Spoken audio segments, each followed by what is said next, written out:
สดบอกโอนยังคางจำทรุกงัดล้างเอาใบโจกไว้เนื้อvừaคางnhómคือตรงnhóm cái OC ấy màuผมไปมันมันดักผมรอมแต่มันดักคือใส่หลังปลาผม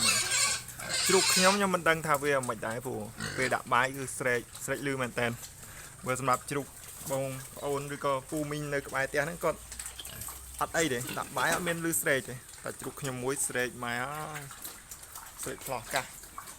พลองเกมากระนัดผมนี่คือตรงท้องhayนี่ตรงtúiคือ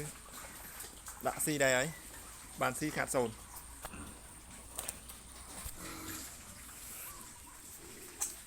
hay nó tรงmê សម្រាប់ត្រង់មេមុនដំបូងគឺខ្ញុំអត់ធ្វើអញ្ចឹងទេគឺខ្ញុំធ្វើប្រភេទរបៀបត្រង់គៀបតែឥឡូវដូរវិញដូរដាក់មកវាវិលខ្លួនកើតនេះគឺគីឡូ20ជាងអាយុប្រហែលជា2ខែហើយបើខាងនេះគឺ3ខែសារនេះគឺបានប៉ុណ្ណឹងជ្រូកប្រហែលជាចូល4ខែ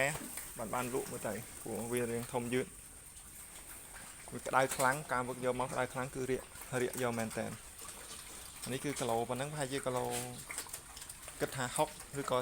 7ខ្ទង់ប៉ុណ្ណាព្រោះមានធំមានទូចវាមិនស្មើគ្នាសម្រាប់ជូកបងប្អូនមិនអីគីឡូប៉ុណ្ណាហើយអាយុ3ខែហើយអ្នកខ្លះបានប្រហែលខែបានលក់បានខ្លះនៅព្រោះឥឡូវគឺ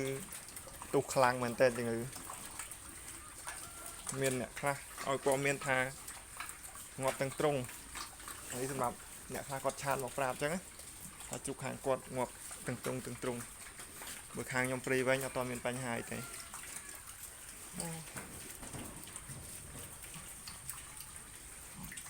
តោះយើងប៉ុណ្ណឹងបាន